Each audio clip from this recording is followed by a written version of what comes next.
tiền Kelngoi Ching ho Akou in si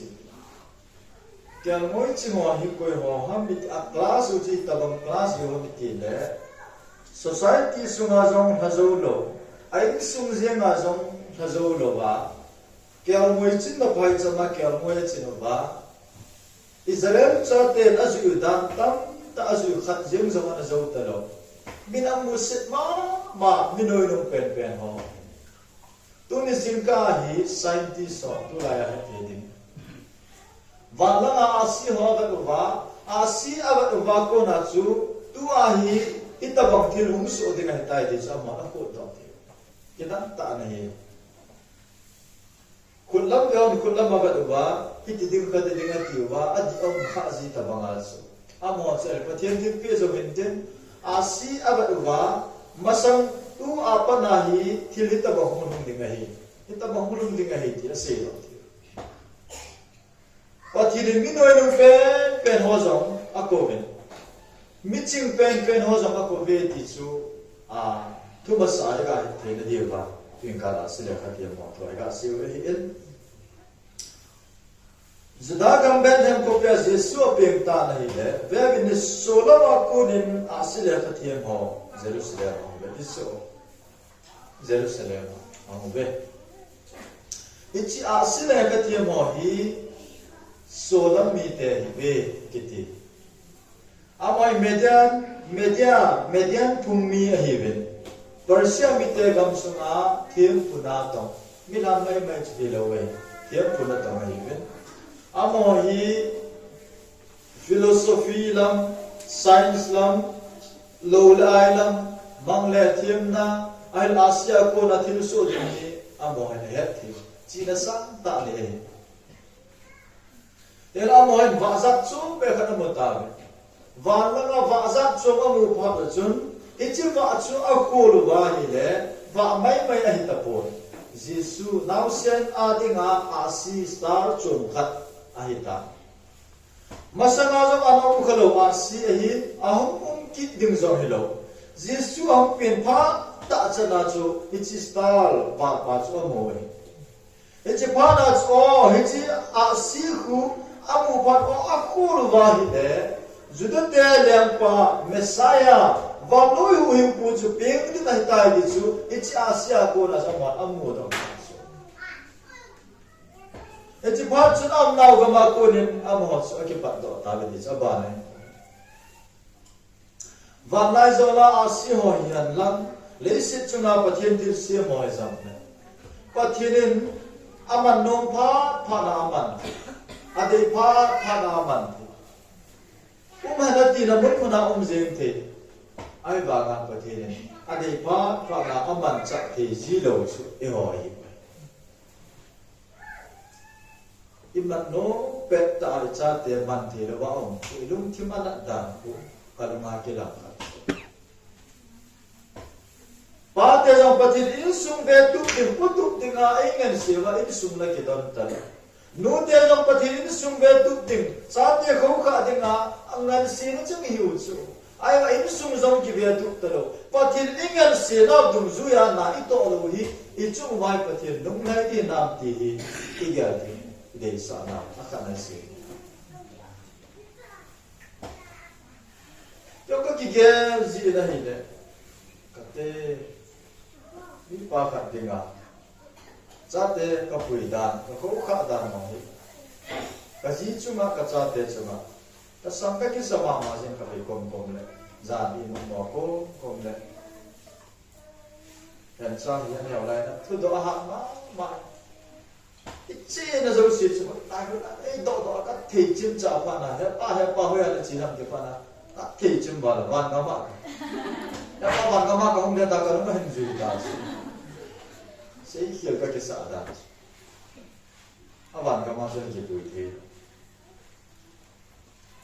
Ya ít chát thế, bắt thiên gấu chín thế là ấy biểu chát thế hì, ấy họ cầu số là một con cầu hết sông đi ngay hì đấy, tu nhà hoi là ngã cầu sông hì đó, nô đẹp bắt thế họ. Bắt thiên bọn thiên xem khát, ahim thế rồi hì lâu khát, đi đan aman cha, anh xem nó muốn làm ai bị ha, lo him thế hì đấy. Tu na Pathenin in sung vet tup now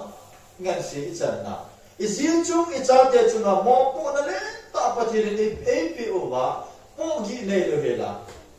po gi nei lo hela nin po gi nei ya le to lo nei so po gi nei lo hela zam khai ta ni koi man hi khulunga po gi de ung lo ta po I chung wang lo ni na so Susana Wesley kitinu hin cha som na ko je na ni cha som na ko ni ka ka sa le ke ya ma hi pa som na li ka pha la na la yo he 16 na ka ping 17 ko ngai 18 19 ko ngai 20 ko ngai kum khanal ka chi oi ake dam na su kum som ni lam hele am da ga ai sa da na ni như là trong thâu đàm tí số ai mà cái gì đó là Susana Wesley kitinu hin cha som là cô cha khát sẽ ít bồi pi rồi là phát ông cái này đó cái này pi ông đâm mỏ ông cha mỏ cana alo thế rồi bà cha tê hình sinh tiếng vui nó thì ông ý tiếng là dùng vai cho khát sẽ đi sẽ ba ai mà cha som là cô gì đó này bà ngã bung kal khát đi sẽ là tao rồi Susana Wesley kitinu cha tê bung kal khát Akou museum, akou pia kana to lai moi a ko nu ji te iso ne ho zo ho anu ka pa cha da dan cha pa hi azi pa jo se pa hi na on man be a cha te ni na lai ni la a hi po le a cha te se hi a ta hi ai mo re lang ko meeting in tam so kun rom ya kun rom chu ma chu lu ta sa ta pha acha te chu alu sa ai mu so te la alu lu wa hi din so acha te chu ma put aza azia ma pa ti so paka ka cha te min acha te tau pi a bon mi so zo lo ba pat te mo sing a zo mi so zo e ho ki ka sa ma ki pha ise na se sa ha mo lu cha be na kham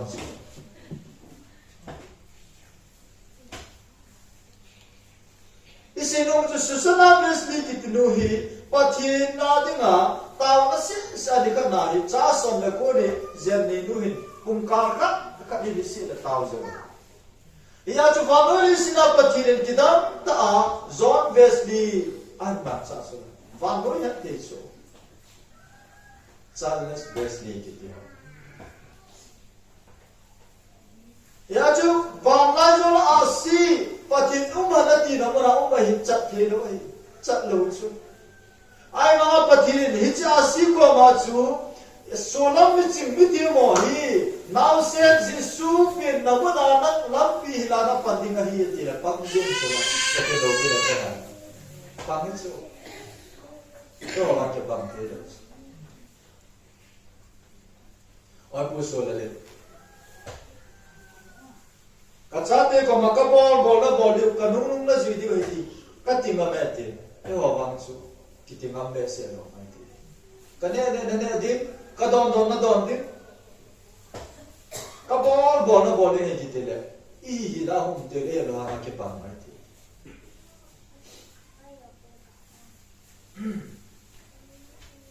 e mereka gam semai ni pa ka de zudon zukam so hin ko ma hi je chen acha pa hin kopi suma school hong ikhan te ngole echi kopi suma zu kham pa su acha ama he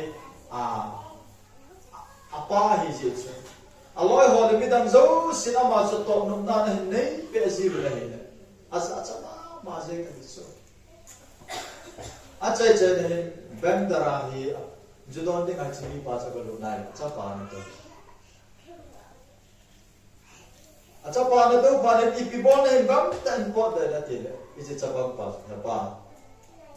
ngai da me ka pa na hi nang sei cái sei ding nó to cái to nè nè cái nè ding nó to don cái to ding he nanung zui lo va so ta ka no mi bol hit cái sa le zing hem to ven he pa tu na pa na idor form ding in a form ding I bol form de ta ti cha pat chun chi mi fa cái sim phai chu yo bang chu cha te ni ti chu ne no vai nó sei ta nom ta ko ti ta ki pe do ri sai ba mo chun ki sim na ne chu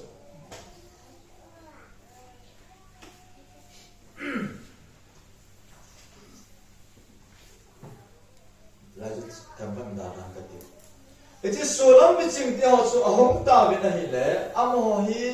xây đàn rất chôm mình cái xây dòng là tôi chỉnh cả lên, mi thùng ấy về thì làm cái đấy, mi thì ấy cái lẽ em theo số cái thiết bị đồng dư và thiết bị thùng ấy cái xây đồng dư là cái xây điều ấy. Ama sa bên phải mer quay ra cái tiền, amen số. Ama hi tesi asam kang hita lau ta gam la ta ko na mai it's now sen Jesus Christ ko pa dun pa chana man sana pe Bible sana de ko mo ti sana pe sana chu ipise apai sana ai chha mi tia le sana ki ti ai ti zo sila dinga ahai pen ta chu sana I go a hi zong no hai che iso alui chana hoi che sana echu ti zo se la de nga hi le nga hi chu sana ya chama hi sana pe ni chun ni pe wat sam de le jesu ki de pa hi le nga hi ti agat sana chu abana kes pa ki de pa kam do mi ta sa ba ta hi aman be bo pe echu be bo chi pe wat sana mi ti a hi le kem ho Pathenin là miền đi cả anh em trả diệu thiếu của anh em trả diệu palai na mi làm họ lệ Pathenin đi cả palai na tổ thế mà lệ anh em trả diệu về bao ấy thì chú ama là bia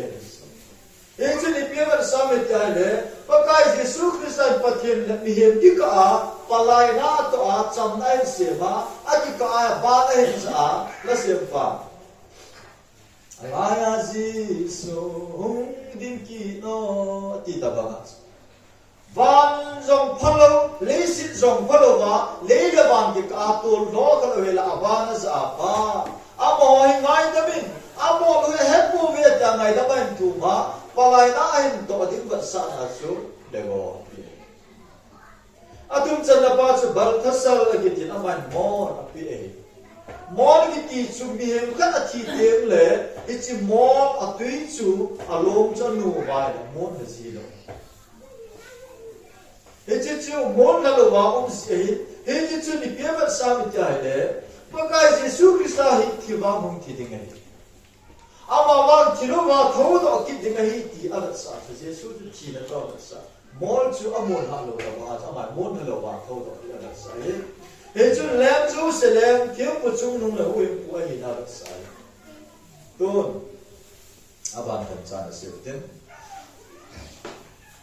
he chi a se le ka tri mo chu a hung ta ve kan nung la de oi ni ham to mo ke se ti la do ta chu a hung ta ve va lai zo la mo si chu a hin zui vi na hi le a zui lai siu chun a mo hi a boi ko ve lam pi za a ho kiel ko ve gam chung ra ma hung ko vin a si na pui na a chi lai chan ma cha man boi na to lo ai ama amon a si cha da lo wa a si a pui wa si dom ta lo wa amo he na ta lam pi chom a zo wa a hi le Jerusalem ba nan lo a Jerusalem je Jesu pe nai lo Bethlehem che dim te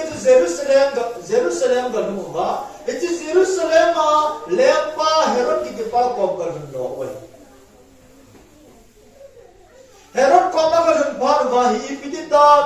le lummo khem na alo ma I ma cha kusu ko sa zo hello it is Herod cha mo hin juta te lepa apim ta fa ga se do mi pa wa hi Herod I mo the ta lo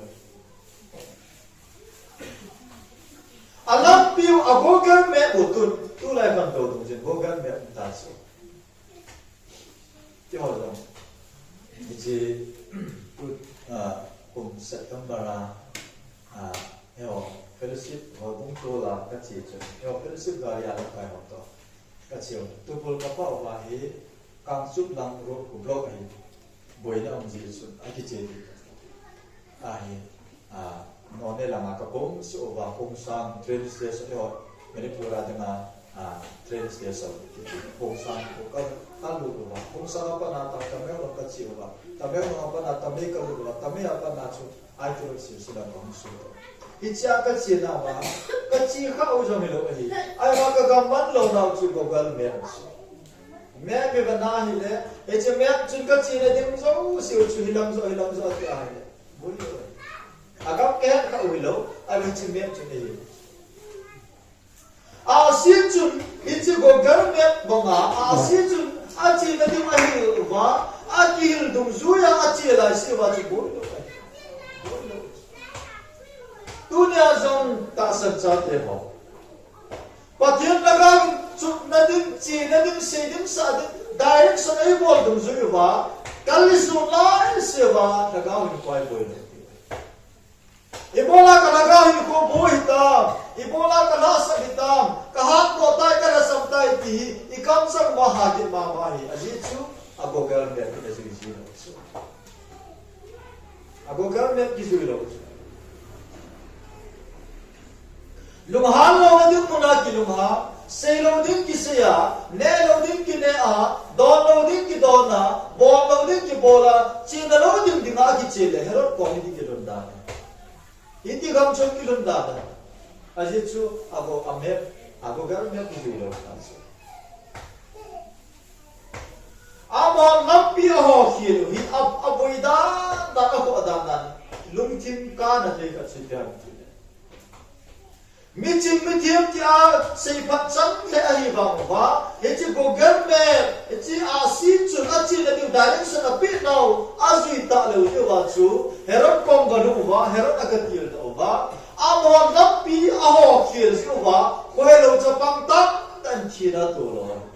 ipi siam alam pi aho tiel. Tu dalam nulan mati, ulan auti ho. Pathenin tu dung saya kali sun lo wa, pathenin tu dung saya ihin lo wa hele, inu mahung kitol di kicate inaute, ayo ilam kahina, ayo society sumi sampai, in suma. Kau lo tan tak ada ngaman tak ada hidup, lampi hoki lah. Icai nauti ada ngaci namun hidup, icai nauti ada ngah hidup kusit namun hidup ahin, lampi di ho lo wa hele, amu hocu. Kau ai pui lo ti. Azizu asile gati mohin alam piu chu aho kil phatwa khoelo chakam tam ta thi chu. Thi lo hi azizu amo nam yo kil. To ne a hi. Christian kwa lampi hi zo hi na iki ya leo ide sa ma.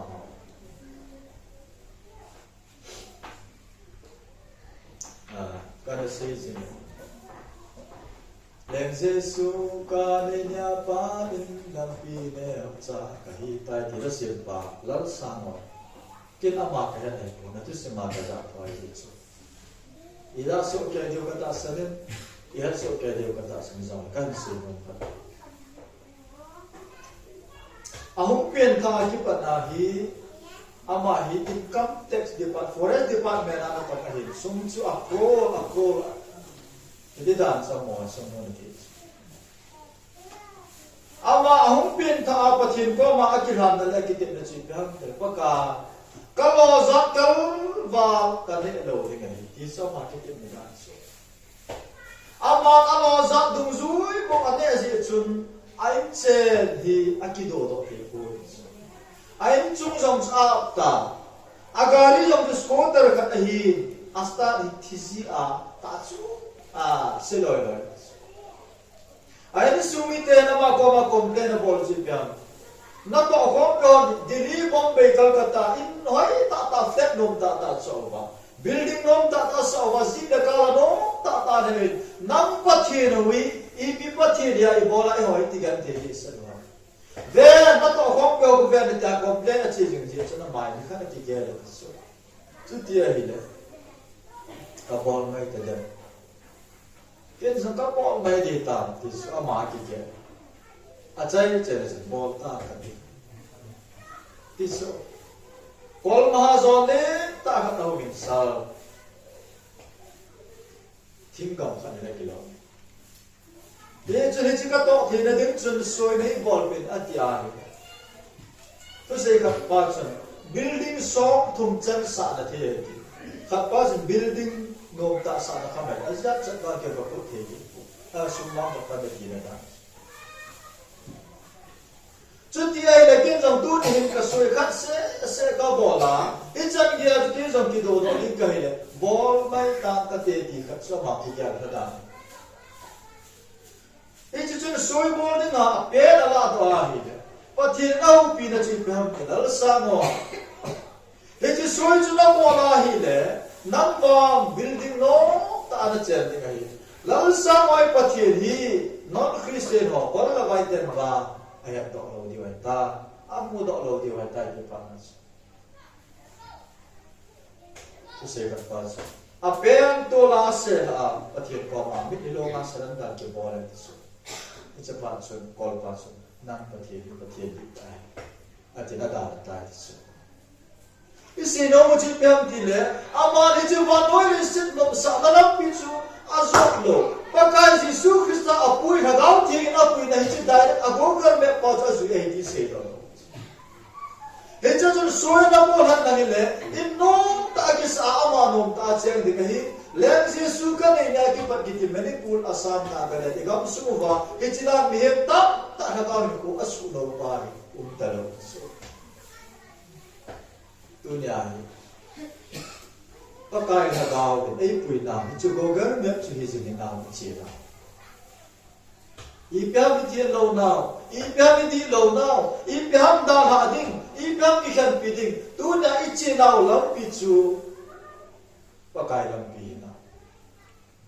no there's a bit training there's some nila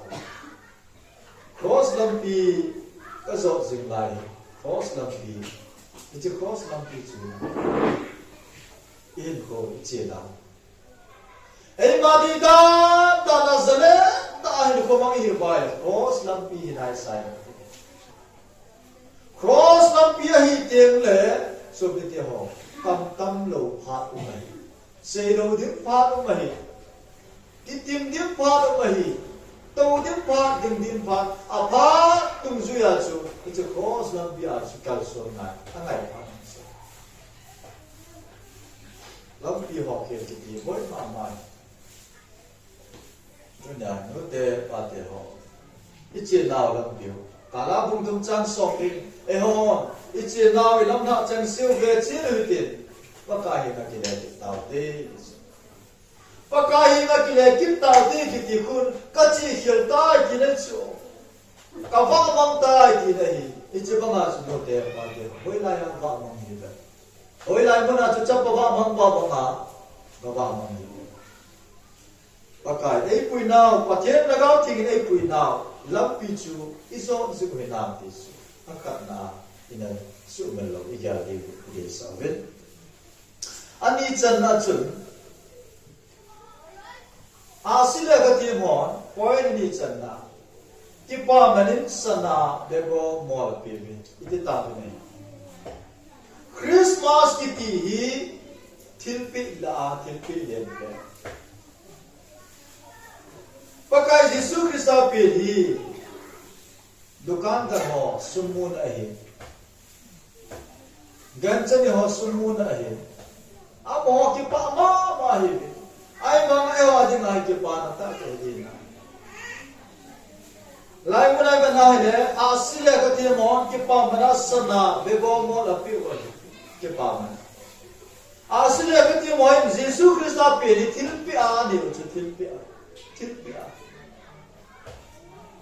ipian pa kai ke ni ko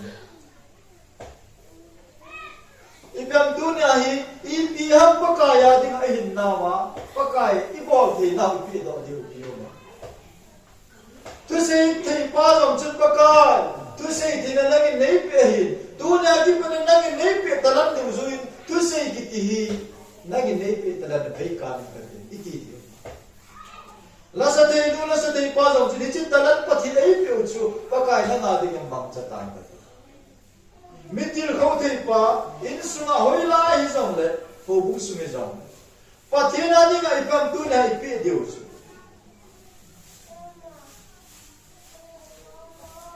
pakai Yesus Kristus hok pe hi Pathenin ewa ati na achapa i pe we achapa chang khat se chapa chang khat se sa te hi tam pi ki de ai ba ma ama hi iti zat jong na ko poi aga gya dau the lo ni inga chi ki ba so ke ai ba ma cha chang khat ni ho ni chan ge a sa te a ngai de de we ta ga ge lai sa pa chang khat se chang khat se ni hi ding cha pa chang khat se ni ho a sa te ki cha ge long lo me a ngai de de ga ge le ai ba Pathenin Yesus Christmas i Pathenin eho ading atil pi tu bi pen achapa chang khat ane sum sum amai lu pen ai pen su ejilisi na mi chon sete nang le ke da do dinga ben le ma pi ding a hin thal do a Calvary cross a tin ding a hin thal do a Pathenin eho ading achapa a hin thal do hi Christmas a eho ading a ki Pathenin pi de pen i chan chu ale eho pi tu ne ho ni pi ni chu adam ka gyal do pon pakai ke mi chom si ke mi hin la ke awa bang sa ton sok chi na chang ding sa da mon me di na chi ding sa ne ngai lu ben si a le be le ma na hom pe na Calvary cross a ka chi ding khela na hom thi a na hin nei ke ya ding a nei hom pe ai ta ne pakai tu ne a ki parin ka hin nei nak ka pe ta ti le ho Christmas gift pakai bol na ma Pathenin chang tong ka ben ka se thi na la ka sa thi na ka to thi na ka bol thi na zo se pakai ka hin na zo se le ka bol thi na zo se hi ka hin nei tu na ki parin na nga hi ta na dei da ta ren mang cha ta na lung hai na hi ko mang ta ka ti ti in na ama pi ki ne pakai lung hai Christmas is true. Pakai ni Christmas ni. Yo ba kita lo macam. Collection molte now sen yang pin ke pa bi na ni ti yong. Ibai chat si jong nam ti. Zaman ho lo. Asuma Pathenin na ka chui lo pi iki phan na ba sa ga. Zakat no sa me se na so tam lo mai. Kyo ka ki mai mai le. Jadi no khat nong khat no ka u so ai ba nga ka dan ka dan ba so ma ka ko juga di sim za di sim ka iki phal na ba sa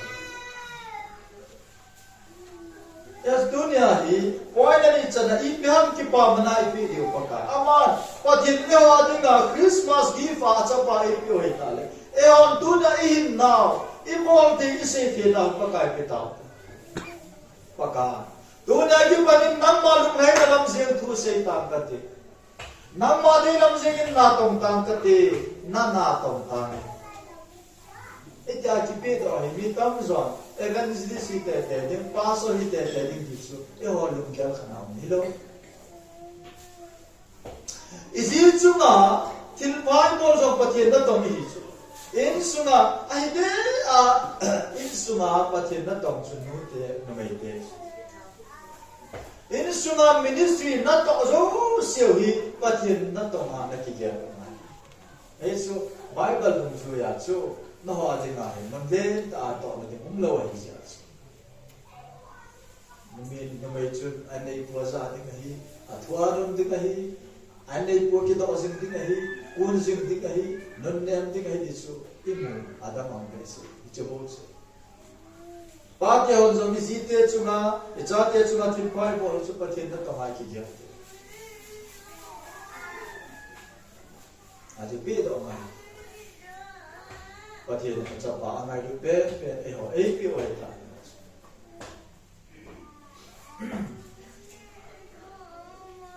ki pa ma atum chan na chu lam chu mo ka Herod him lama achi ki lo na ding bin amang wa Pathenin ahil cha sevin lam chu mo ta ve min Jesus Christa aneya bin thana di ta le ting le so fe ho le se na ba mo lai de hi thilo hi ama ba lam chu ma chi lam pi chu mo pasal khat he no ti khat to ki bol khom si me hi Crusade aga pan le ahum pem thata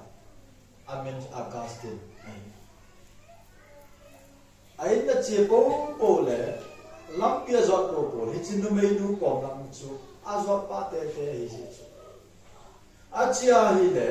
hi chin no mei nu Augustine elai mo na ka o me elai mo na ko me ta ko wa ko sa ma la ba da na Augustine ke ko ni sa ke ke am tu pon pa chen ningai de me Augustine lui pa ka hi ta pon pakaya ding Augustine tha pa ka hi ta ke hum ki the ka ta po ki na da ti su Pathenin no pin chen min je so le ti me isya yo ipi het thia ki sa long hi lap som sa hi ka ma mi bonga min lap som sa to le le jang lo ai ba mau so ke ka thana ei cha ka ki puna ki kot phung ka kal na da pal di sia ka pat ji me ta na to na ka mau ni lum ji ka mau ni lum ji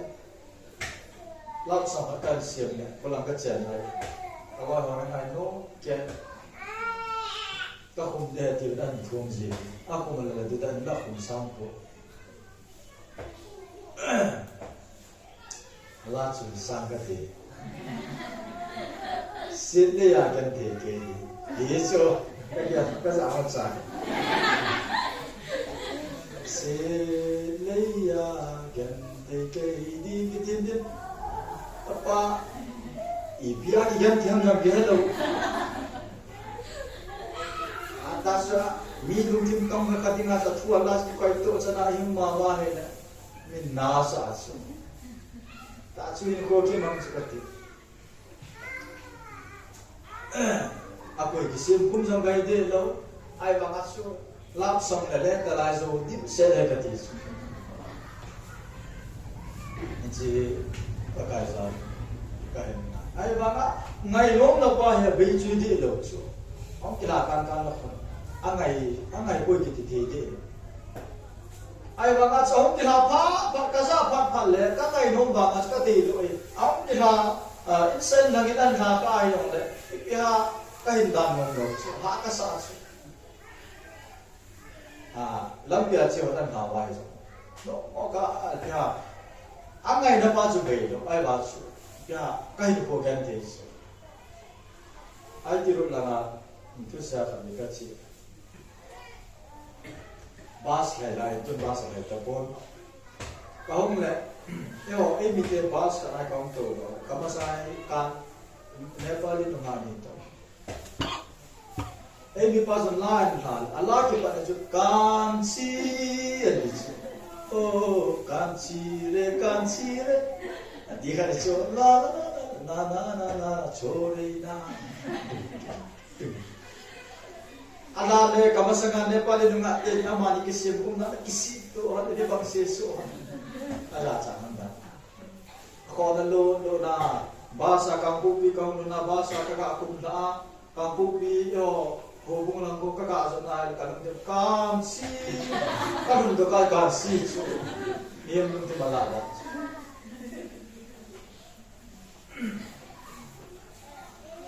asile ka ti mo hin zong pakai Jesus Krista amit ta wa gamu wa amun ta agal phat chun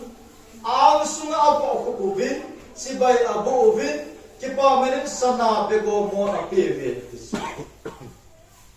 ai ahum kile kit ding lam phat hin pakai pathin amam wa hin sa si uchun ichi lampi herat nalang lampi cha hin per ta bin lampi choma che ta min Giêsu Christa nei tiang le ahin kului ada te te itina a lui pa na da ha do wa hi le ve na thai tai ki de pa hi von tha ki se lo chu I chon na wa chu a tha I le su e wa ko na asu ba I ma chaung lo a tha I ma chaung le la new year kum tha I ma lo chu ba chon ne la ya kon se na de ya je min Giêsu Christa nei tiang le apui rao thi na pui hoi du ra kal hen son ding e che dung zu ya ti su a asile ka ti mo a go kan me adon no wa da ha chu ni chu hi ta lo a go kan me ti ta an zu ti a me dung ra kal hen son ti mo le a che na ding mun zam zam zala che te ding a lu na ding mun ki tu ta ta hu te ding ti cho chen ta ga wa ka su ya so lam bi cho mo ta ve ti hi ya tu nya hi Giêsu Christa ni ta wa be tha di ta hi ta wa lam cho mi ho na và nơi mi tiêu chi na lam bia chi jing na la hi wa le so pe te ho ka tha ta tin sa ka de le ki se jo hello de ama bang Giêsu Christa min uhem uti ta sarai ki sandu na hinnati ta nei tem le kei wa noi lam pi ka ta ma de ta ti kam kam ha lo ada ma chi si ita na it ko ki chi na ki he na Giêsu nei da ki chi na lam pi izui da ki chi na lam pi ho ke I ga Giêsu Christa os lam pi ju ju si ra ti he tu nia a chai na pe na si do no ma en se khia long kha zong pa kai min pe ngai ta mo ti